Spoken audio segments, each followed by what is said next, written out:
Doctor B.R.. Ambedkar বিজ্ঞানসম্মত অর্থনৈতিক পরিকল্পনা বাস্তবায়নের কথা বলেছিলেন। মহিলাদের ক্ষমতায়ন সহ গরিবদের উন্নয়নের স্বপ্ন দেখেছিলেন বাবা সাহেব আম্বেদকর। কিন্তু এতদিন তার স্বপ্ন বাস্তবায়নে ছিল উদাসীনতা। কিন্তু বর্তমান প্রধানমন্ত্রী নরেন্দ্র মোদী ডক্টর বি.আর. আম্বেদকরের স্বপ্ন পূরণে একাধিক পদক্ষেপ গ্রহণ করেছেন। বাবা সাহেবের দেখানো পথেই উন্নয়নের সিঁড়িতে আরোহণ করছে এখন দেশ। বি.আর. আম্বেদকরের জন্মজয়ন্তী উপলক্ষে আয়োজিত সপ্তাহব্যাপী অনুষ্ঠানের সমাপ্তি অনুষ্ঠানে এই কথা বলেন মুখ্যমন্ত্রী ডক্টর মানিক সাহা। পশ্চিম ত্রিপুরা জেলা প্রশাসন ও তপশিলি জাতি কল্যাণ দপ্তরের যৌথ উদ্যোগে সোমবার রবীন্দ্র শতবার্ষিকী ভবনে সংবিধান প্রণেতা ভারতরত্ন ডক্টর বি.আর. আম্বেদকরের 135তম জন্ম জয়ন্তী উপলক্ষে আয়োজিত সপ্তাহব্যাপী অনুষ্ঠানের সমাপ্তি ঘটে। সমাপ্তি অনুষ্ঠান উপলক্ষে এদিন আয়োজিত হয় ডক্টর বি.আর. আম্বেদকর এবং সামাজিক ন্যায় বিচার শীর্ষক এক আলোচনা চক্র। এদিনের এই অনুষ্ঠানে উপস্থিত ছিলেন মুখ্যমন্ত্রী প্রফেসর ডক্টর মানিক সাহা। তাছাড়া উপস্থিত ছিলেন রাজ্যসভার সাংসদ রাজীব ভট্টাচার্য, পশ্চিম ত্রিপুরা জেলার সভাধিপতি বিশ্বজিৎ শীল, পশ্চিম ত্রিপুরা জেলা শাসক ডক্টর বিশাল কুমার সহ অন্যান্যরা। আয়োজিত অনুষ্ঠানে নিজের বক্তব্য রাখতে গিয়ে মুখ্যমন্ত্রী বলেন, ডক্টর বাবা সাহেব আম্বেদকর একদিকে ছিলেন দার্শনিক, অর্থনীতিবিদ, সমাজ সংস্কারক, দেশপ্রেমিক ও স্বাধীনতা সংগ্রামী। তিনি ভারতের সংবিধান রচনায় অসামান্য অবদান রেখেছেন। পাশাপাশি তিনি ছিলেন দলিত শ্রেণীর উন্নয়নে নিবেদিত প্রাণ এক মানুষ। তিনি বলেন, ডক্টর বাবা সাহেব আম্বেদকর ছিলেন ভারতের প্রথম মন্ত্রিসভার সদস্য। 1947 সাল থেকে 1951 সাল পর্যন্ত তিনি আইনমন্ত্রী হিসেবে দায়িত্বভার সামলেছেন। বহু প্রতিকূলতা, বিদ্বেষ এবং অপমান সহ্য করে তিনি যেভাবে কাজ করেছেন তা সবার কাছে এক দৃষ্টান্ত। আজীবন নিপীড়িত মানুষের জন্য তিনি কাজ করেছেন।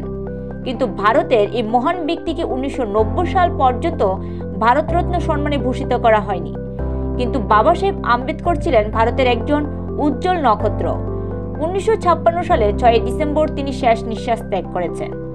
অত্যন্ত পরিকল্পিতভাবে তিনি সংবিধান রচনা করেছিলেন। তার প্রমাণ সংবিধানের প্রতিটি ধারা এবং উপধারায় রয়েছে। সাধারণ মানুষজনের মৌলিক অধিকার এবং তাদের অর্থনৈতিক অবস্থান সুনিশ্চিত করতে চেয়েছিলেন doctor B.R.. Ambedkar.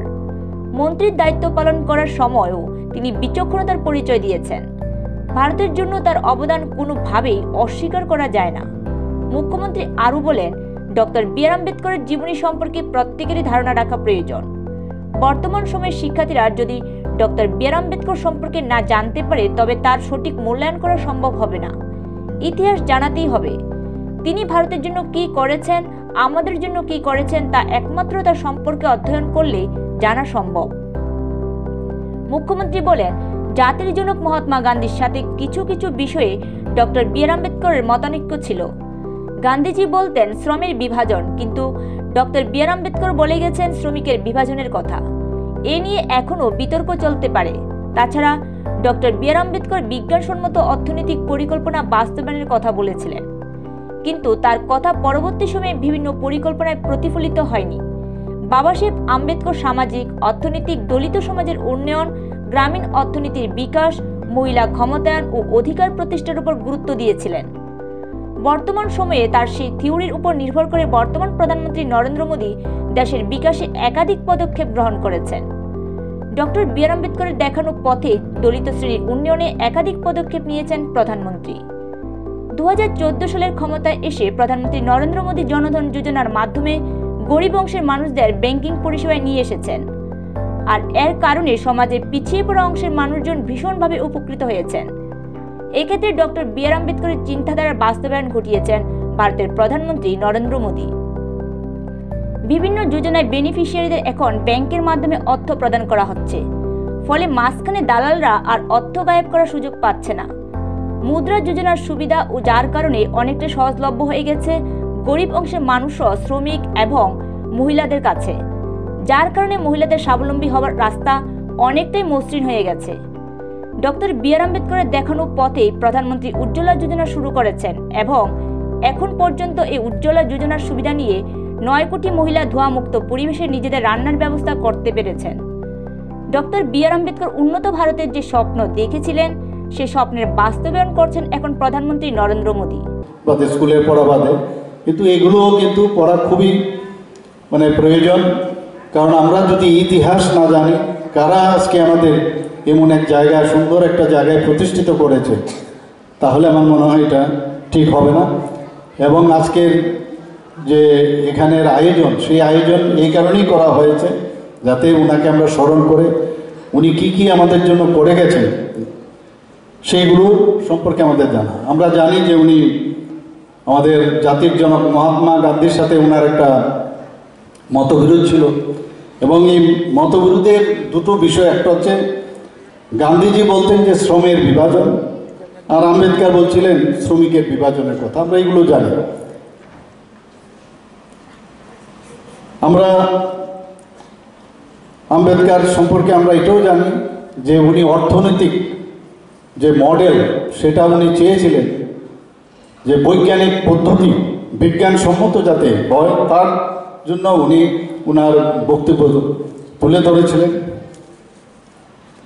Doctor B.R.. Ambedkar সামাজিক, অর্থনৈতিক, রাষ্ট্রের উন্নয়ন, দলিত সমাজের অগ্রগতি, গ্রামীণ ভারতের বিকাশ, মহিলাদের ক্ষমতায়ন ও অধিকার প্রতিষ্ঠার যে ভাবনা, আজকে আমাদের যশস্বী প্রধানমন্ত্রী নরেন্দ্র মোদীজি ওনার যে ভাবনা এবং চিন্তা, সেইগুলো কিন্তু আমরা বিভিন্ন যে মাননীয় প্রধানমন্ত্রী যে কাজগুলো করছেন তার মধ্যে কিন্তু আমরা সেটা দেখতে পাই। আমরা দেখতে পাই মাননীয় প্রধানমন্ত্রীজি সমাজের যারা দুর্বলতর শ্রেণীর যে উত্থান এবং গরিবী দূরীকরণের যে ব্যবস্থা আমাদের মাননীয় প্রধানমন্ত্রী নরেন্দ্র মোদীজি সেই কাজগুলো করছেন।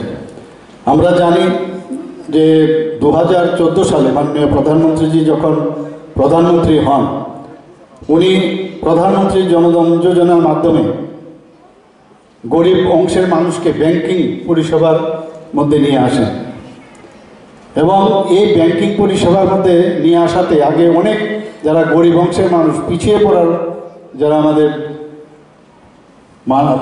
সাধারণ মানুষ আছে, তারা কিন্তু ব্যাংকিং পরিষেবার মধ্যে আসবে কোনোদিন ভাবতেও পারে না। কিন্তু ডক্টর বি.আর. আম্বেদকরের যে চিন্তাভাবনা সেটা মাননীয় প্রধানমন্ত্রী করে দেখিয়েছেন। এখন ডিবিটির মাধ্যমে যে কোনো বেনিফিশিয়ারির যে অর্থ সেটা ডিবিটির মাধ্যমে মানুষের কাছে পৌঁছে যাচ্ছে, মাঝখানে কোনো মিডলম্যান থাকে না।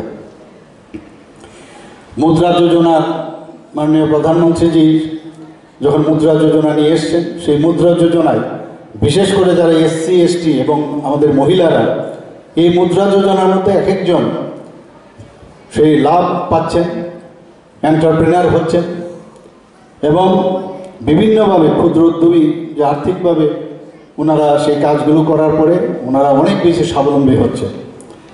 আমরা আয়ুষ্মান ভারতের কথা যদি বলি, প্রধানমন্ত্রী জন আরোগ্য যোজনায় যে গরিব পরিবারের যে বার্ষিক 5 লক্ষ টাকা করে স্বাস্থ্য যাতে বিনামূল্যে চিকিৎসা সুনিশ্চিত করা যায়, তার জন্য 5 লক্ষ টাকা করে প্রতিটা ফ্যামিলি প্রতি বছরের জন্য সেই জিনিসটা মাননীয় প্রধানমন্ত্রীজি করেছেন।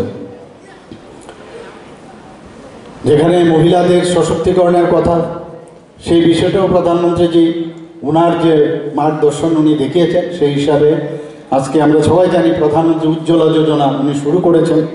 সেখানে সেই যোজনায় 9 কোটি মহিলা আমাদের যারা এই চুলার যে ধোঁয়ামুক্ত জীবনযাপন ওনারা করতে পারছেন। আমরা সবাই জানি প্রধানমন্ত্রীজি যে আবাস যোজনা, আজকে যার কোনোদিন ভাবতে পারিনি যে ঘর তার মাথার মধ্যে পাকা ঘর হবে, সেই পাকা ঘর এখন মাননীয় প্রধানমন্ত্রী যে সেই মৌলিক যে চাহিদা তার মধ্যে একটা খুব ইম্পর্টেন্ট একটা বিষয়, সেটাও মাননীয় প্রধানমন্ত্রীজি করেছেন। নিজস্ব প্রতিনিধি রিপোর্ট, এশিয়ান টাইমস।